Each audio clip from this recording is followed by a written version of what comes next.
Yeah, it's hard to leave your country, but when you leave something, your hands are more empty, so there is more space to put something in. My year of volunteering was like a big road to change of heart. At first, I really didn't want to come in general, but I had a feeling that I have to do it.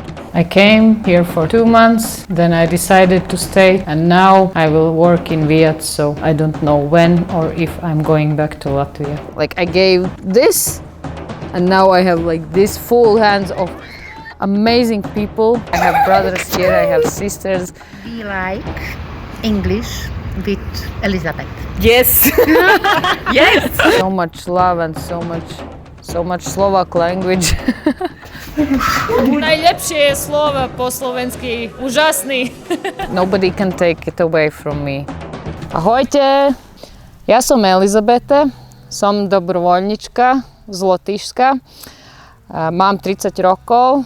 Toto je miesto zázrakov a budem povedať po anglicky, čo som robila posledný rok tu. 2 weeks after I came here, I wrote, wow, so full chapel/church with youngsters worshiping God in the middle of nowhere. I'm so excited about so healthy church, so alive faith, and this seems like this could be a road to a renewal, to a new heart.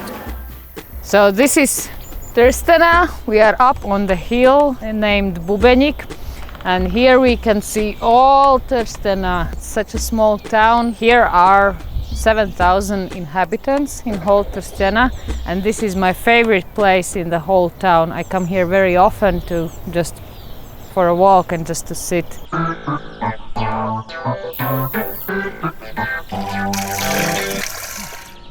So how was this road to a new heart? Yes, one was a lot of adventures here in the church.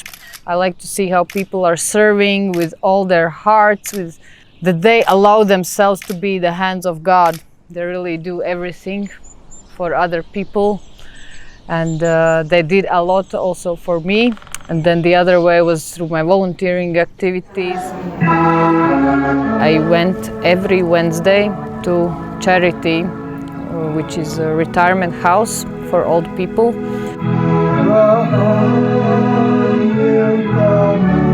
Everything happens there really slow, so that taught me to just slow down. There's other rhythm. They are really at the last stage of their lives. Basically, they are eating, sleeping, listening to radio, watching TV and praying, and that's all what they do there. Sometimes I was crying when I came home from there because I knew I cannot help them and they will not get better. Some people passed away, those who became my friends, and then they just pass away. But then they are so happy every time I wore some dress and I came as something else, something fresh, and they were really, really happy. You just exist there. You don't really do anything much, no playing guitar, no standing on your head or anything, and they are really, really happy and blessed by just my presence there.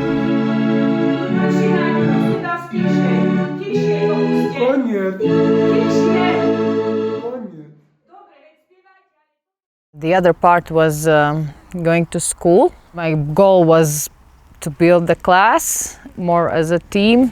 When we were playing just some fun games, sometimes they wanted, sometimes they didn't want to do it. And then when I took some serious activities, like some reflection cards, and they had to tell something about their week or something they think about life, they were much more involved in the task, and I didn't expect it from 14-year-olds. Other part of my volunteering was to create some content, write some articles. I like to do it because before I came here, I worked as a journalist, but I wrote mostly about politics and economics. Here I could write more freely what everyone experienced, what we did and how was it. Ďakujem Miriam za slovenčinu. I had a great teacher who taught me Slovak. English knowledge here is not very popular and not very used. Ďakujem veľmi pekne. Nech sa páči. Ďakujem. Nebude zvukový. Nevadí. Prosím za katolíky. One really strong turning point was when I went with the community people, came here sometimes for like weekends, for a week to live here, to help and just to experience community life. And then I went once for a weekend together with them. Our boss said, okay, you can come, but everything will be in Slovak. I joined them. Of course, I didn't understand everything and I still don't understand everything. But after these 4 days, it felt like it was like doors were opening like and then they just opened and I could actually talk to people. To je jasné.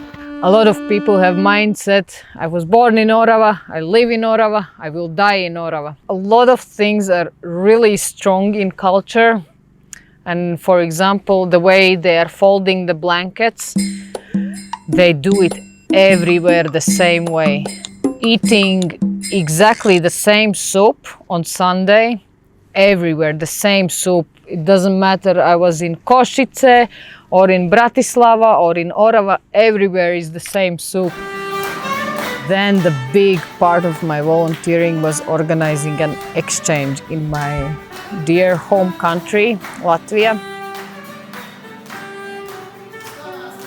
It was task for me and one more Latvian girl.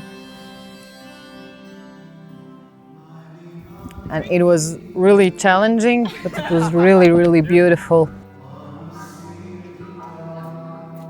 You can use what you know and learn something new.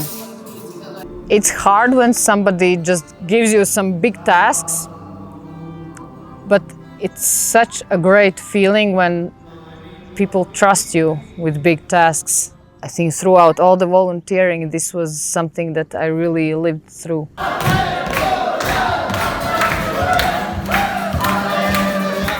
As a volunteer, of course, I wasn't working all day and night. For the first time in my life, I was hiking in the mountains. For Latvians, it's a huge miracle because our highest top is 312 meters, so you can imagine. I remember one moment, we were on top of Babja Hora. That one, it's Babja Hora. And then there were 2 eagles. They were like playing with each other in the wind. And I was crying from how beautiful it looks. It made me feel really close to God and really alive. I invite everyone to step forward, even if you don't know, because if you make a decision with God, you cannot do it wrong. It can turn into something really, really spectacular that you wouldn't even expect. Custom road. Oh, tam Lenka. There's Lenka.